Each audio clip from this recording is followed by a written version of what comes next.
Welcome to today's program titled Fair Hiring in Banking, Adapting to the FDIC's Final Rule on Section 19. At this time, all participants are in a listen-only mode.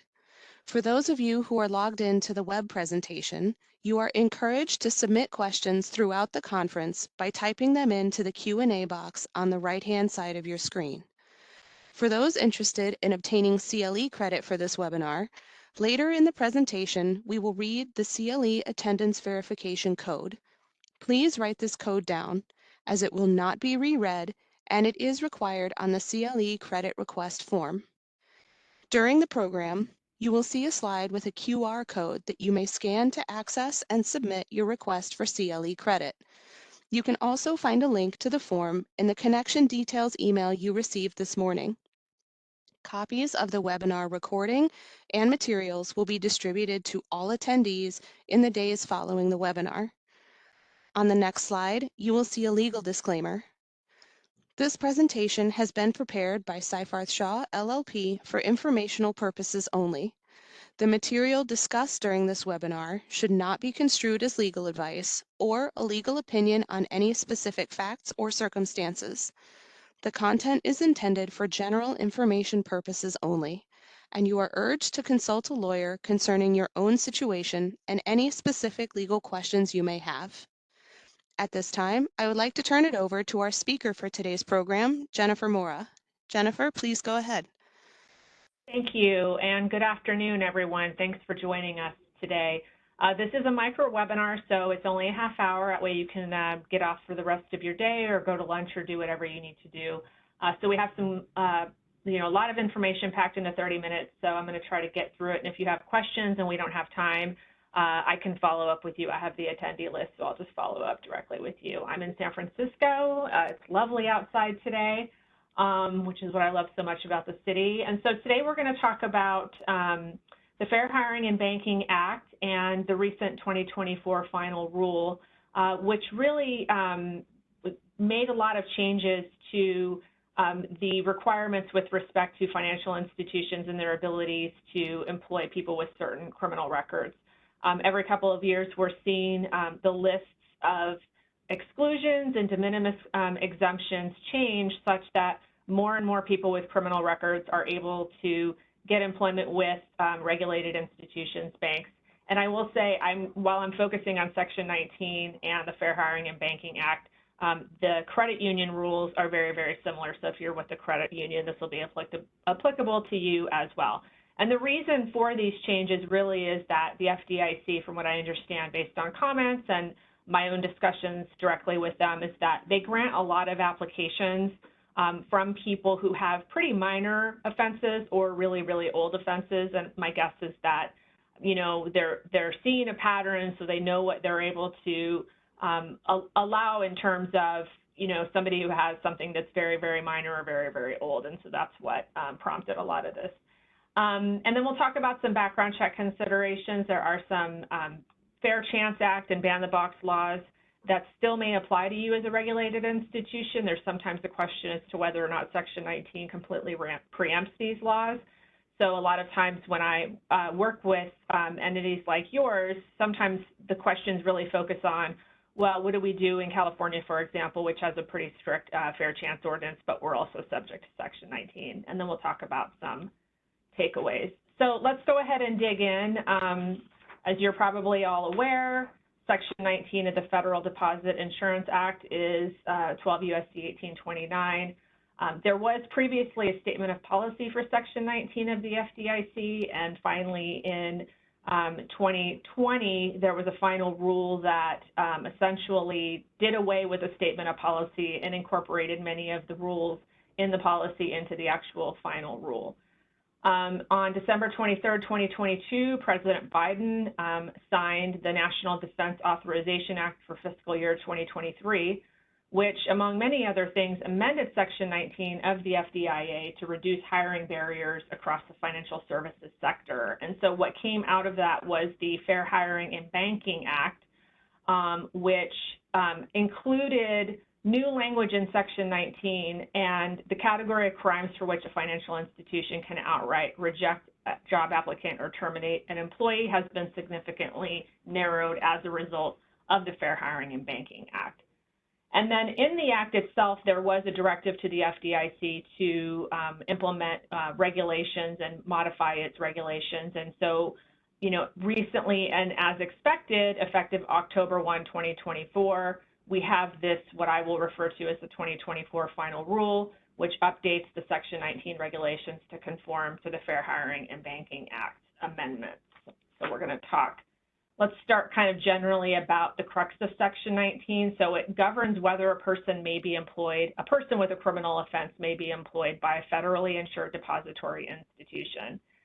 Unless the FDIC provides consent, it has generally up until recently prohibited, and it still prohibits it, but now we're kind of looking at more narrow categories and more narrow look-back periods, but prohibits employment of persons convicted of, now convicted is a key term that we'll talk about, any criminal offense involving dishonesty or breach of trust or money laundering. And up until recently, there's been a lot of questions, particularly from you all about, well, what does it mean for an offense to be one of dishonesty? What about breach of trust? Money laundering usually is its own category of an offense. Unfortunately, the new regulations have definitions of dishonesty and breach of trust, which we'll talk about.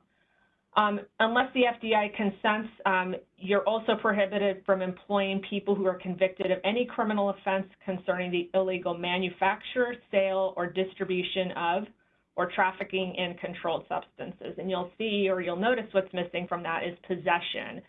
And that's been coming up a lot, or a lot of questions about, well, what about possession of marijuana, and does it matter how much?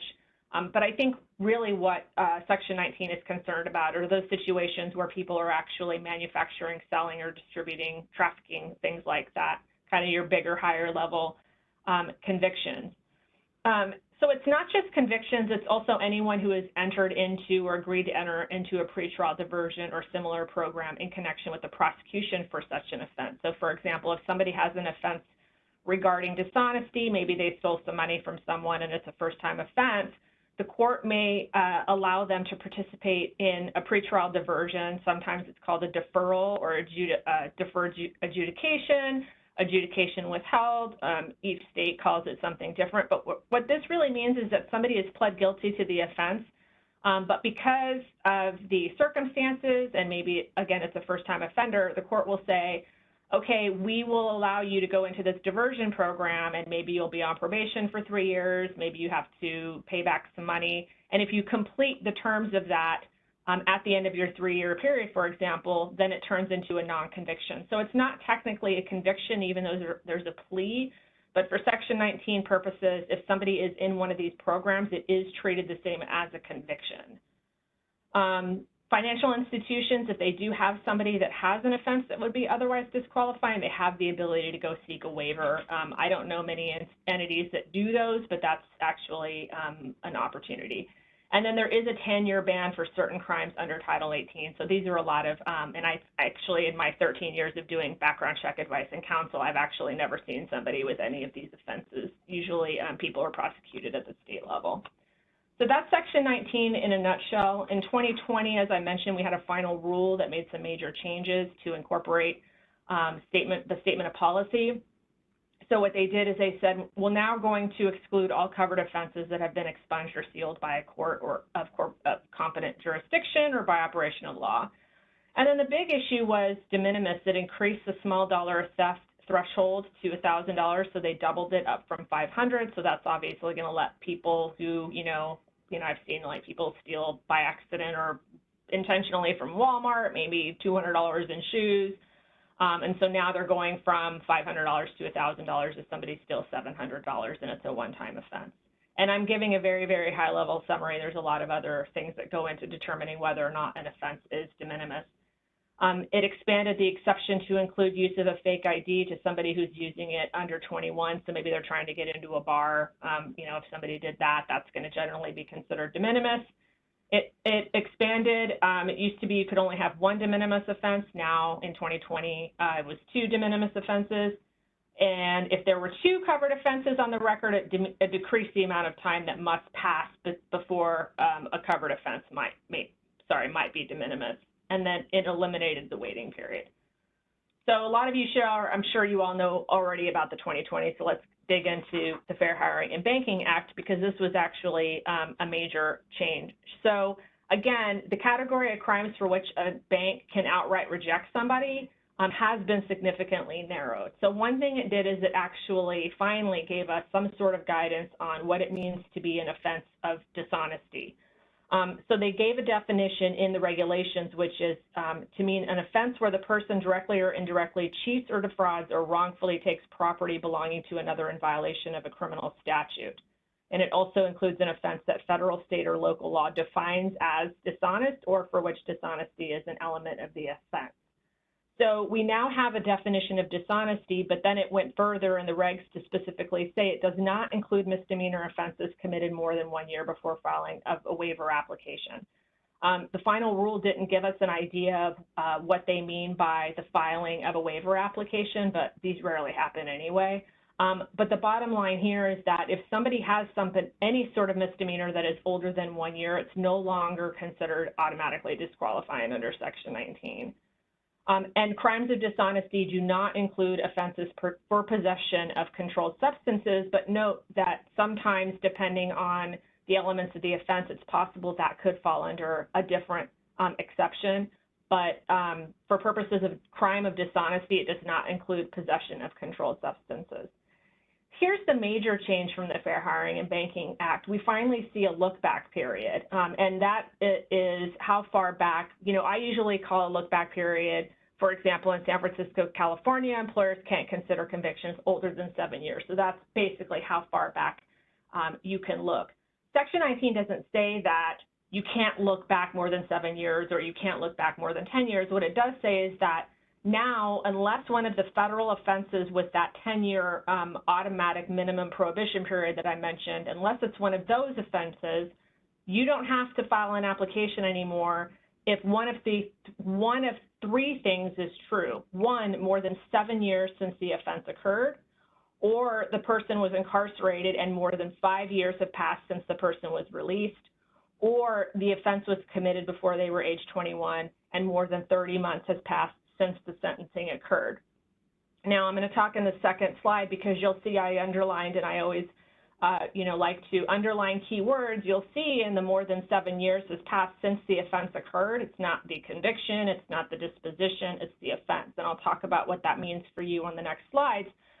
But sentencing occurred in that last bullet. That is the date when the court imposed sentence as indicated by the date in the sentencing order, and it's not the date when it's entered in the court.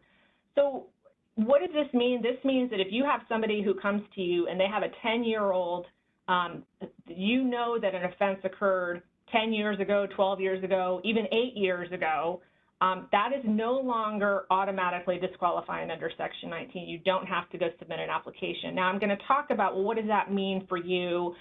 Maybe you still are concerned about this 8-year-old robbery conviction, right?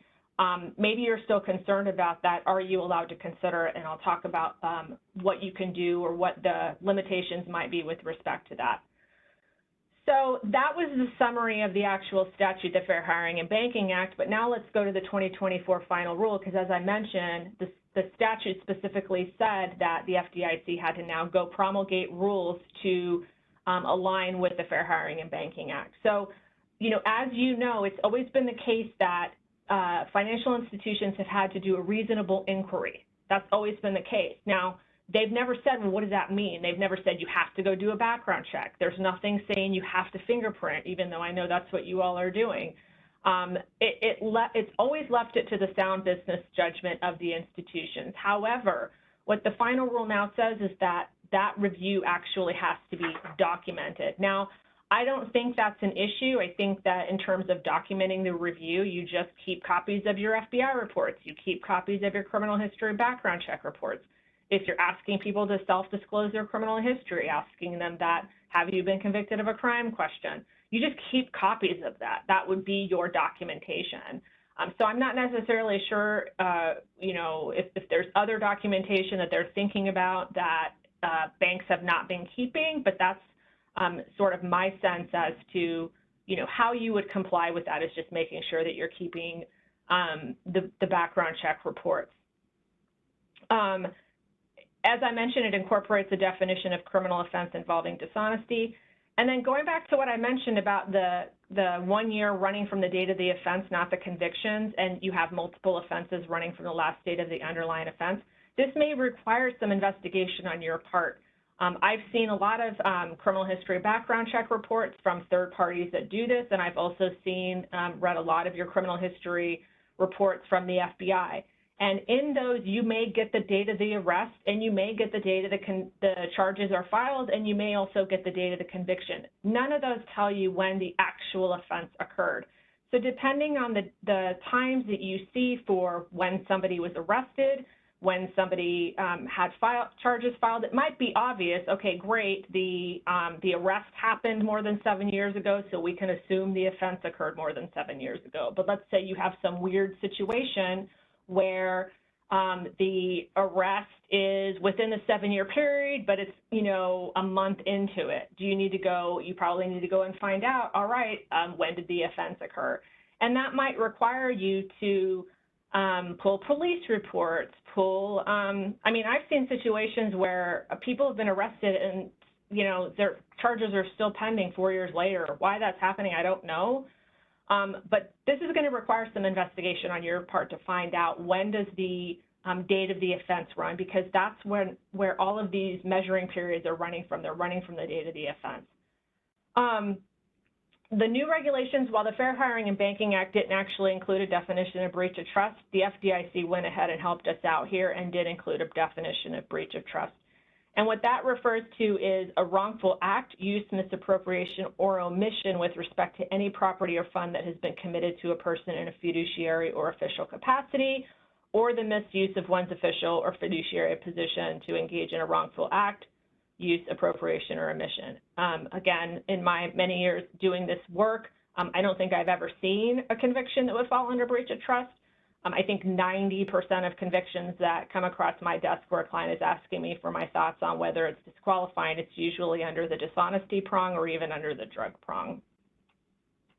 And then now there's also a two-pronged test for determining whether a record has been expunged, sealed, or dismissed. I think sometimes it can be a little unclear. One interesting thing in California, there's no such thing as an expunged record. It's Penal Code Section 1203.4. That's kind of the vernacular that they use out here for it, but that's essentially what it is. It's an expunged record. And so for you to determine whether or not something has been expunged, sealed, or dismissed, you have to follow the two-prong rule in the regulation. So first, there has to be an order of expungement, sealing, or dismissal that has been issued in regard to the conviction in connection with the offense. Second, it must be intended by the language in the order itself or in the legislative provisions under which the order was issued that the conviction shall be destroyed or sealed from the individual's record, even if exceptions allow the record to be considered for certain character and fitness evaluation purposes. So more investigation that you'll have to do on your part just to make sure that something has actually been expunged, sealed, or dismissed in the way contemplated by Section 19. Excuse me.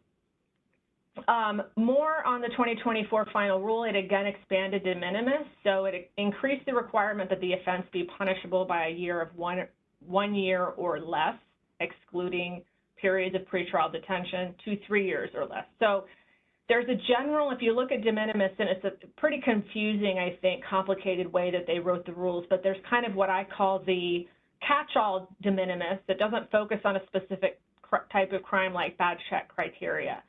And it used to be the case that in order for it to fall within that catch-all de minimis category, what I call general de minimis, the offense has to have been punishable by a term of 1 year or less. Well, there's not a lot of crimes that really are punishable by a term of 1 year or less. That really just means jail, because prison means more than a year. They increased it now to 3 years or less. So, this is always one of those situations where you have to go and research the actual statute to determine, and I have a lot of clients that send me statute and, am I reading this correct?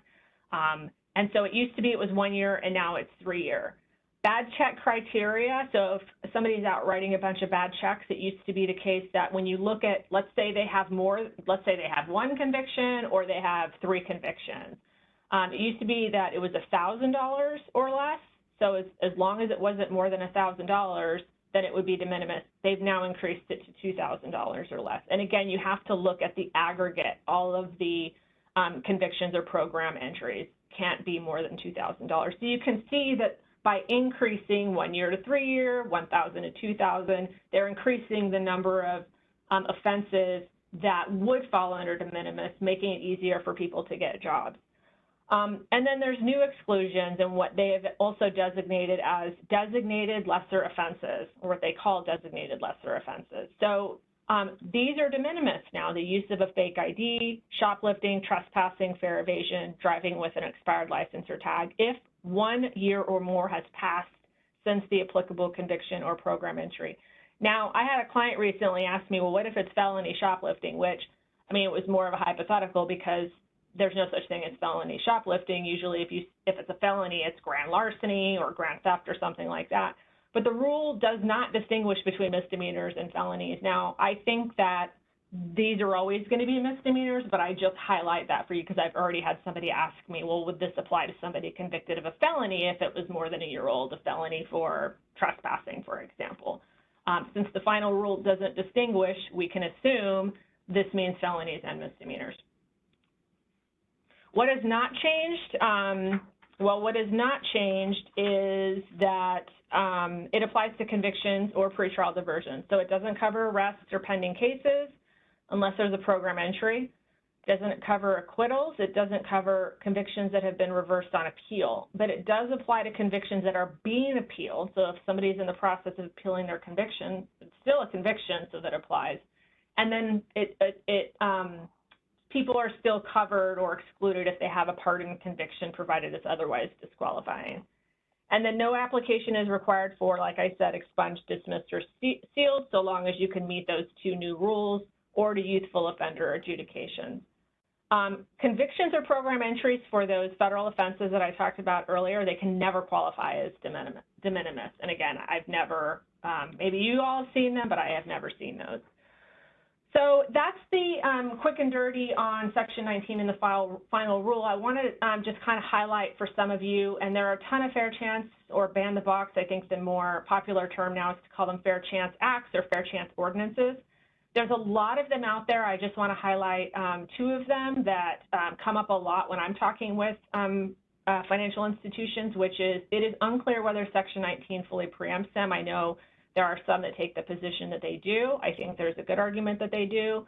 But there is a way to comply with Section 19 while at the same time also complying with a local and a state ordinance. So sometimes it's just a business decision whether or not you want to do that.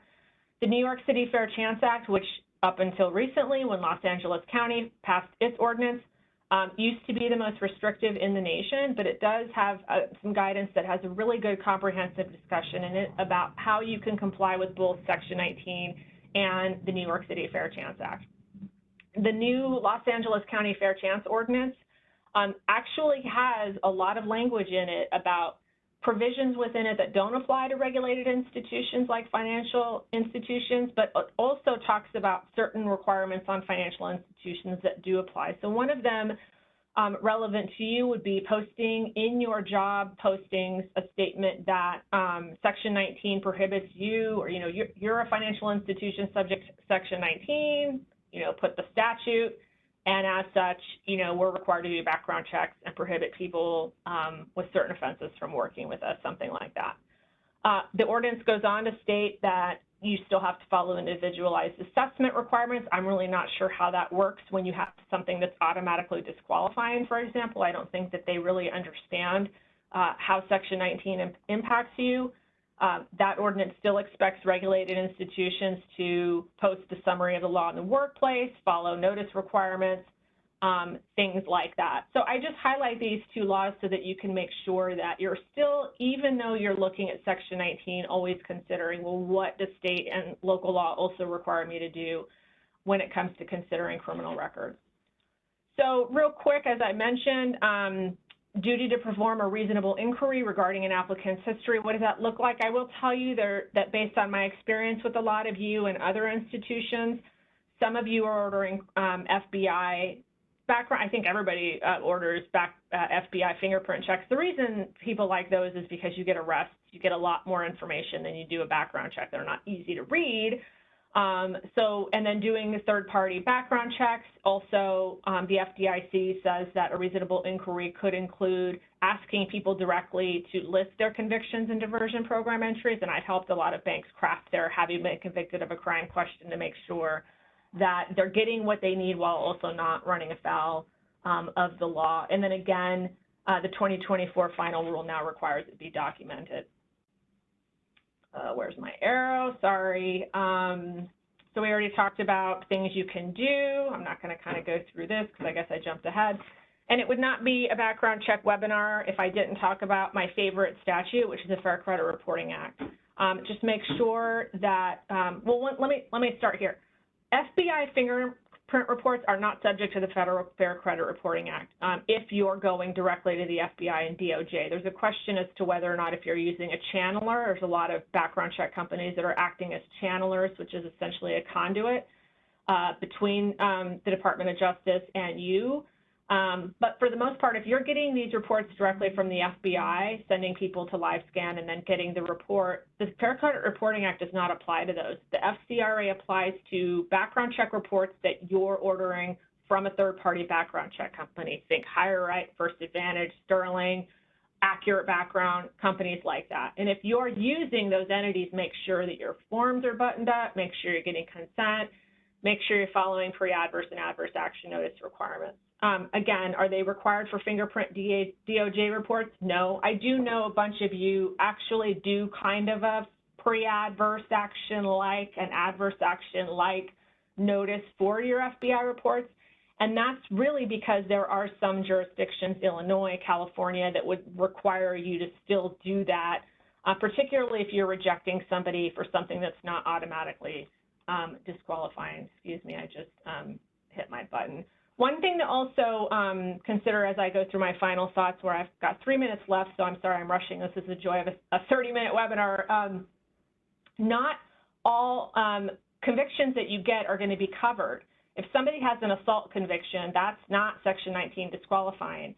And so if you're going to want to take action against somebody for something that is not automatically disqualifying under Section 19, you're going to need to consider the state where the person is, because you may be subject to individualized assessment requirements. So think California, think Illinois, New York.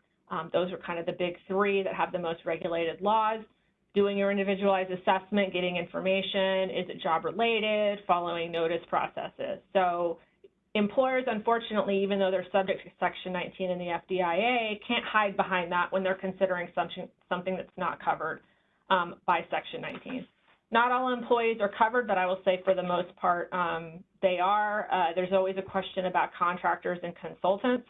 I've had some conversations with the FDIC directly, and they're for obvious reasons not going to give me a clear-cut answer, but they tend to focus on what specifically are these people going to be doing. Is it just back office IT support? Will they actually have access to certain types of information? So it's really not the most clear-cut answer.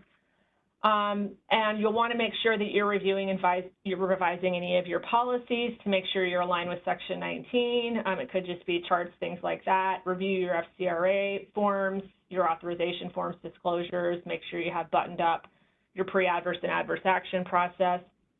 And you'll want to consider also Title VII and fair chance. And again, that goes to the issue of if something is not automatically disqualifying, depending on where the person wants to work, you'll have to do a job-related individualized assessment, which I help clients with a fair bit. And I know everybody's eager for the CLE code, and we always wait for the last, so you can either scan the QR code on the screen, or I will give you the attendance verification code, which is SS, as in Seyfarth Shaw, 6788, SS 6788. And I only have a minute left, so I won't have time to answer any questions, but I do want to thank you all. And if you have questions, you can always reach out to me. I'm happy to respond. And if there are any questions in the chat and I can identify you, I will reach out directly. I hope you all have a fantastic day, and I really appreciate you joining me today. Thank you.